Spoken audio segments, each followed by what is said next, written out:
Asia cup 2025 का super 4 का जो स्टेज है उसका मैच नंबर 2 जो कि इंडिया और पाकिस्तान के बीच में खेला जाएगा दुबई इंटरनेशनल क्रिकेट स्टेडियम के उस मैदान पर, जहां पर ये दोनों टीमें ऑलरेडी इसी टूर्नामेंट के अंदर एक बार आपस में भिड़ चुकी हैं। और उस मैच में इस टीम को इंडियन टीम ने बुरी तरह से धोया था, जहां पर इसी मैदान पर चेज करते हुए जो पाकिस्तान की टीम ने स्कोर खड़ा किया था, बहुत ही ईजिली इंडियन टीम ने चेज कर दिया था। और जब आज का ए वाला मुकाबला फिर से सेम उसी मैदान पर यानी कि दुबई इंटरनेशनल क्रिकेट स्टेडियम पर खेला जाएगा 21 सितंबर को रात को 8 बजे से भारत के समय के हिसाब से, वहां की लोकल टाइम के हिसाब से शाम को 6:30 बजे से। तो लोकल टाइम जानना इसलिए भी जरूरी है क्योंकि जो ओवर्स की संभावनाएं बनती हैं सेकेंड इनिंग के दौरान, वो काफी हद तक 8 8:30 बजे के अराउंड वहां की लोकल टाइम के हिसाब से बनती है, मतलब सेकेंड इनिंग की बैटिंग के दौरान। और यही एक रीजन है कि यहाँ पर कोई भी टीम टॉस जीत करके जनरली पहले फील्डिंग करने की कोशिश करती है। और उसमें एक और रीजन अगर आप इंक्लूड करें तो वो होती है इस पिच से मिलने वाली तेज गेंदबाजों को थोड़ी बहुत स्विंग, जो थोड़ी बहुत ग्रीनरी पिच के ऊपर होती है हरी घास के रूप में, उसकी वजह से मिलती है। क्योंकि अगर आप इस ग्राउंड का जाकर के पूरा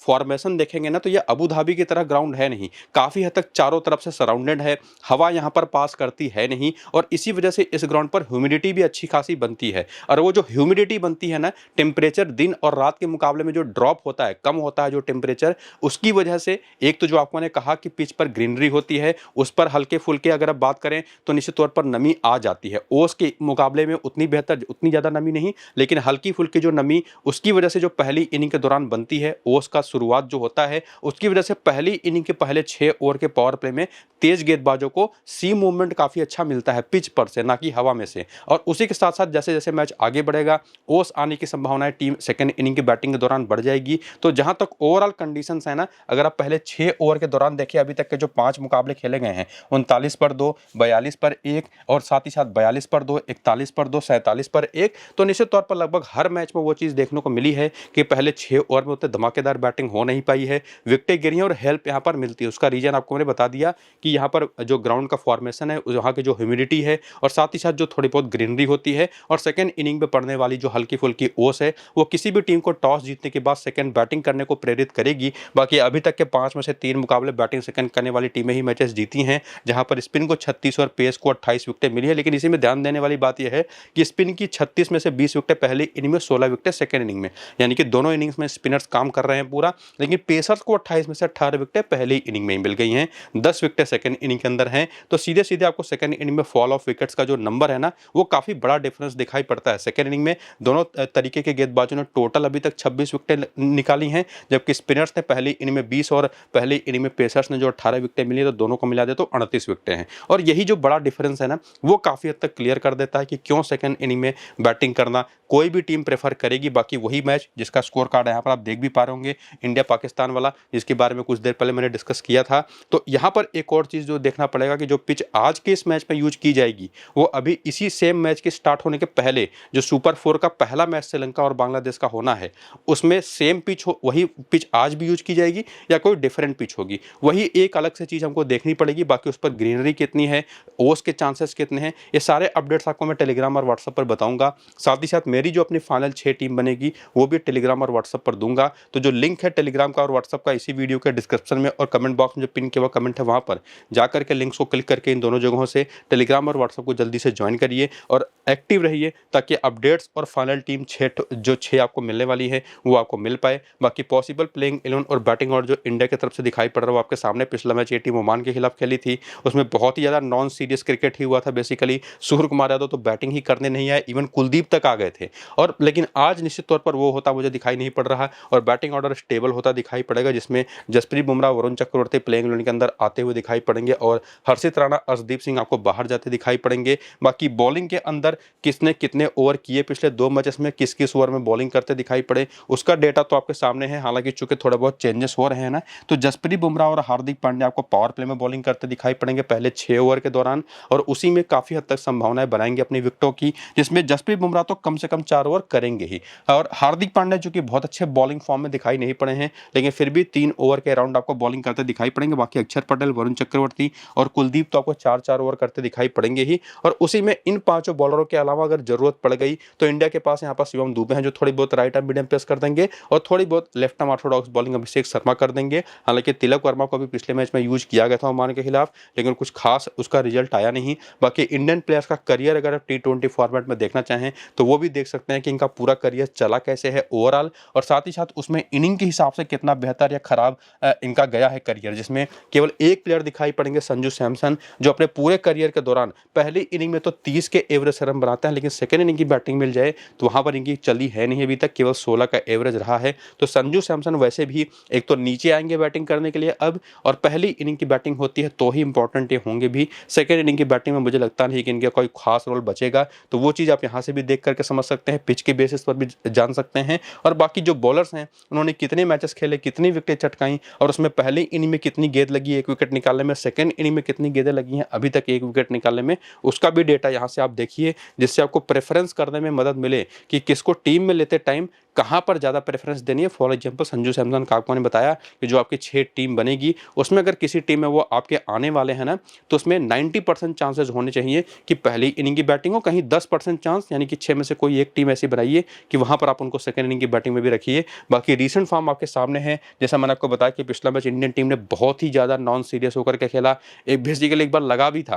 कि ऐसा ना हो कि हार भी जाए। ओमान ने काफ़ी अच्छी खासी टक्कर दी थी, हालांकि उसमें बॉलिंग खराब रही, जहाँ पर ऊपर गेंद कर दी थी वहाँ पर ये लोग लगातार शॉर्ट पिच बॉलिंग कर रहे थे, जबकि अबू धाबी में हवा में गेंद स्विंग करती है, तो जितना ज़्यादा उसको एयर देंगे बॉल को वो उतना ज़्यादा बेहतर करती है। लेकिन शॉर्ट पिच गेंदें लगातार हो रही थी, तेज गेंदबाजों के द्वारा स्पिनर्स को उतना यूज किया ही नहीं गया, जैसे कि आप पीछे देख भी चुके होंगे। लेकिन फिर भी अगर आप रिसेंट फॉर्म आपके सामने है, जो कि बहुत ज़्यादा इंडियन टीम की तरफ से देखना हमारे लिए उतना जरूरी है नहीं, जो कि हम लगातार फॉलो करते हैं तो पता भी होगा, लेकिन इंडिया की तरफ से अगर आप देखें तो अभी तक की जो परफॉर्मेंस रही उसमें अभिषेक शर्मा, सूर्य कुमार यादव, अक्षर पटेल, वरुण चक्रवर्ती, कुलदीप यादव और जसप्रीत बुमराह, ये ऐसे 6 ऑप्शन होंगे ना जो पाकिस्तान के खिलाफ, जिनको जो 6 टीम आपकी बनेगी फ्री टू प्ले कॉन्टेस्ट के लिए, उसमें से कम 5 टीमों में तो ये सारे के सारे 6 ऑप्शंस होने ही चाहिए। लेकिन उसी में से जो 4-5 टीमों में जिसमें आप इन 6 के 6 प्लेयरों को रखेंगे, बाकी जो 1 से 2 टीम बच रही है उसमें किसी टीम में रोटेट करके आप शुभमन गिल को लेकर के जा सकते हैं, किसी एक टीम में आप रोटेट करके 1 या 2 टीम में लेकर के जा सकते हैं संजू सैमसन को,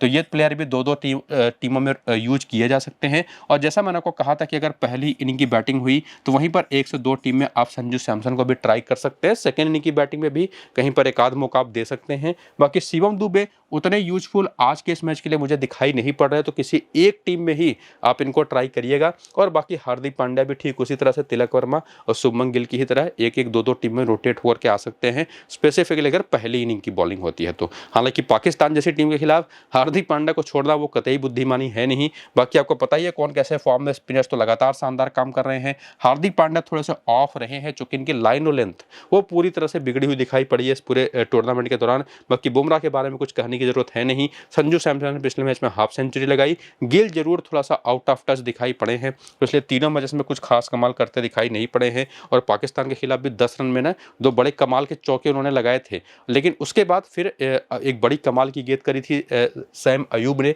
उसकी गेंद पर आउट हो गए थे शुभमन गिल। बाकी ओवरऑल वही एक मैच खेल करके 10 रन बनाए हैं T20 में पाकिस्तान के खिलाफ शुभमन गिल ने। अभिषेक शर्मा का भी पिछला वाला पहला ही मैच था, 31 रन बनाए। सूर्य कुमार यादव के ना 6 मैच में केवल 111 रन है पाकिस्तान के खिलाफ, इसके पहले 57 रन थे 5 मैचेस में, लेकिन पिछले मैच में अपने बर्थडे पर उन्होंने 47 नंबर की जो शानदार पारी खेली और उसमें दिखा दिया कि परफॉर्म कर सकते हैं। बाकी तिलक वर्मा का, संजू सैमसन का भी पहला ही मैच था, शिवम दुबे ने 2 ही मैचेस खेले हैं, 13 रन है। हार्दिक पांड्या के 7 मैच में 14 विकेट है, 91 रन है। बाकी अक्षर पटेल के 2 मैच में 22 रन है, 1 विकेट है। बाकी वरुण चक्रवर्ती के 2 मैच में 1 विकेट है, और यहाँ पर कुलदीप के 1 मैच में 3 विकेट है। और यहाँ पर देखेंगे तो बुमराह के 5 मैच में 7 विकेटें हैं, तो ये तो हेड टू हेड के आंकड़े थे। और बाकी वेन्यू के नंबर्स भी आपके सामने हैं, जहां पर कुलदीप भी काफी अच्छा करते रहे दुबई के अंदर, साथ ही साथ वरुण चक्रवर्ती भी काफी बेहतर करते रहे हैं। इवन बुमराह के तो 14 मैच में 24 विकेटें हैं, अक्षर के 16 मैच में 14, 10 मैच में 5 विकेट।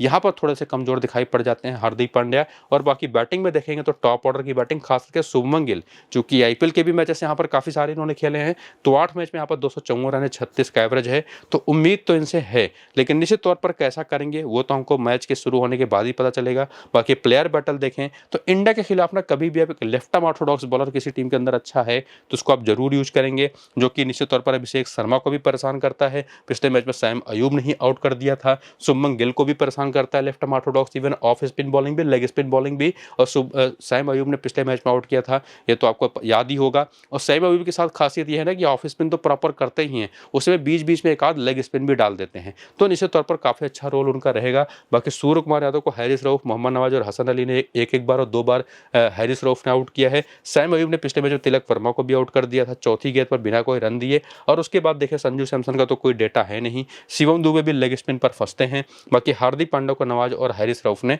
परेशान किया है। तो ये कुछ प्लेयर बैटल का डेटा था जिसमें कुछ इंडिविजुअल बॉलर्स थे और कुछ टाइप ऑफ बॉलिंग थी जो इंडियन बैटर्स को परेशान करती रही है। स्पेसिफिकली जब इस जैसी टीम के खिलाफ अगर ये टीम उतरेगी जिसका प्लेइंग 11 और बैटिंग ऑर्डर आपके सामने है, और बाकी आपको पता ही है कि शाहीन आफरीदी, मोहम्मद नवाज, हैरिस रऊफ और अबरार अहमद और इवन सैम अयूब, ये इनके 5 मेन बॉलर होंगे। जरूरत पड़ने पर एक आध और आपको सलमान आगा करते दिखाई पड़ सकते हैं। इसके बाद करियर के आंकड़े देखना चाहें पाकिस्तानी प्लेयर्स के तो वो भी आप यहीं पर देख सकते हैं। ना सिर्फ ओवरऑल करियर बल्कि इनिंग के बेसिस पर क्या परफॉर्मेंस रही है उसको भी इस पूरे वीडियो को दौरान इसको यहीं पर रोक करके देख लीजिएगा। और उसके बाद रिसेंट फॉर्म अगर आप देखने आए तो पिछले मैच में जब हैरिस रऊफ को पहली बार मौका मिला तो 2 विकेट लेकर के गए।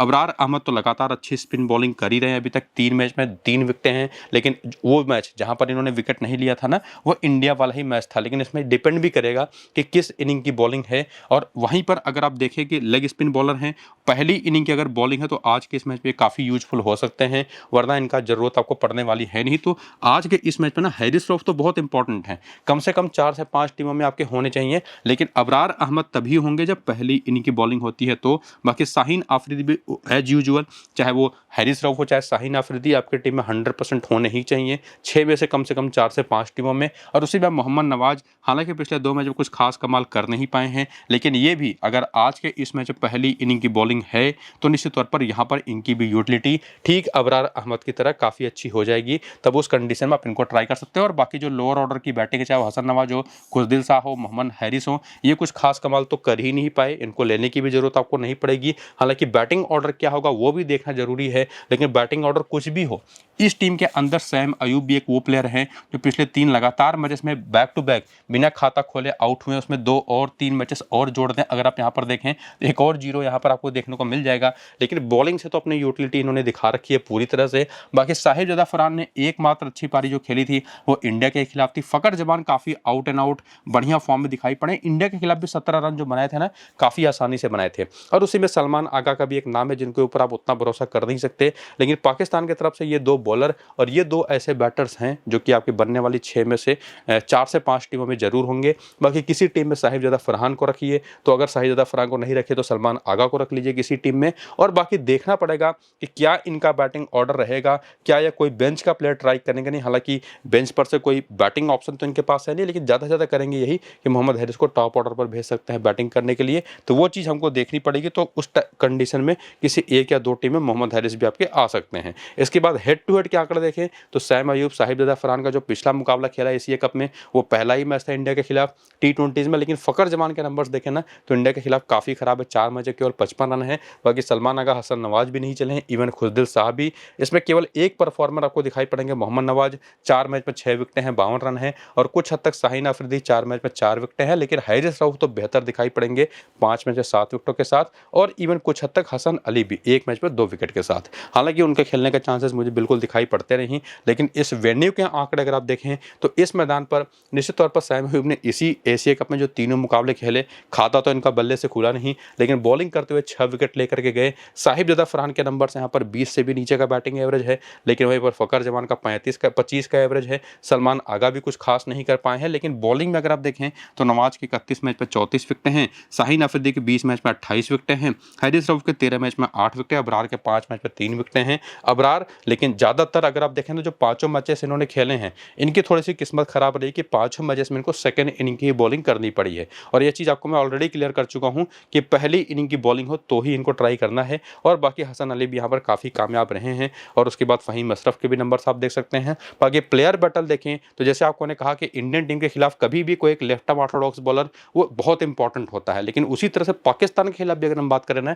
एक हमेशा लेफ्ट आर्म ऑर्थोडॉक्स बॉलर जो होता है वो हमेशा साहिबजादा फरहान को भी परेशान करता है। सैम अयूब को भी 3 बार आउट कर चुका है 44 गेंद पर 60 रन देकर के। इसके अलावा सलमान आगा पर भी काफ़ी काम आता है, जिसमें अक्षर पटेल ने भी लास्ट मैच में आउट कर दिया था। इवन फ़खर जमान के खिलाफ भी लेफ्ट आर्म ऑर्थोडॉक्स बॉलर काम आया था पिछले मैच में, अक्षर पटेल इनको बाउंड्री पर कैच कराया था। और ये लेफ्ट हैंडर है तो इनके खिलाफ ऑफ स्पिन भी गेम में आ जाता है। बाकी हार्दिक पांड्या तो आपको हमेशा दिखाई पड़ेंगे ही, ना सिर्फ आपको फ़खर जमान के खिलाफ बल्कि सैम अयूब को भी इन्होंने आउट किया था उस मैच में पहली ही गेंद पर, और लेग स्पिन पर भी ये विकेट देते रहे। बाकी कुलदीप और राइट आर्म फास्ट बॉलिंग तो इनको परेशान करती ही है। और सभी ने देखा था पिछले मैच में जैसा इनका बैटिंग स्टांस है ना, अगर इनको ऊपर गेंद की जाए सलमान आगा को, इनको साहिबजादा फरहान को, तो इनका बिल्कुल बात बनने वाली है नहीं। शॉर्ट पिच गेंदें करेंगे तो आपको रन बना करके दिखाएंगे। और बाकी उसमें हसन नवाज है, खुशदिल शाह है, मोहम्मद नवाज है, मोहम्मद हैरिस है। तो एक चीज़ स्पिन बॉलिंग तो आपको दिखाई पड़ेगी, चाहे वो लेग स्पिन हो चाहे लेफ्ट आर्म ऑर्थोडॉक्स बॉलिंग हो। और उसी में निश्चित तौर पर आपको कहीं कहीं पर कुलदीप यादव और हार्दिक पांड्या इंडिविजुअल बॉलर के तौर पर भी दिखाई पड़ जाएंगे। और निश्चित तौर पर बुमराह खेल रहे हैं तो हमेशा यूजफुल हो रहेंगे ही। बाकी ये टीम तो काफ़ी हद तक बनाते टाइम पर क्लियर आपको दिमाग में बात होनी चाहिए कि फेवरेट तो इंडिया ही होगी, लेकिन अभी तक की जो ओवरऑल परफॉर्मेंस रही है प्लेयर्स को, उसमें अभिषेक शर्मा और साइम अयूब सबके फेवरेट कप्तान है, वाइस कप्तान के ऑप्शन होंगे, जिसमें ये 3 डिफरेंशियल ऑप्शन भी जिनको आप ट्राई कर सकते हैं। और उसके बाद जो भी हमारी फाइनल 6 टीम बनेगी इस पूरे वीडियो को देखने के बाद और टॉस का अपडेट आने के बाद और पिच रिपोर्ट आने के बाद, वो फाइनल 6 टीमें आपको मैं अपने टेलीग्राम और व्हाट्सएप चैनल पर दूंगा, जहां पर पिच रिपोर्ट भी बताऊंगा। तो लिंक आपको डिस्क्रिप्शन में और पिन कमेंट में मिल जाएगा इसी वीडियो के, टेलीग्राम और व्हाट्सएप चैनल का। तो जाकर के क्लिक करके ज्वाइन हो जाइए। सबसे जरूरी है कि खुद से इस पूरे वीडियो को देखिए, टू द पॉइंट। काफ़ी सारी चीज़ें आपको मैंने ऐसी बताई हैं या अपनी खुद की टीम आप बड़ी आसानी से बना पाएंगे। फिलहाल इस वीडियो को यहीं पर करेंगे ख़त्म। चलते हैं, नमस्कार।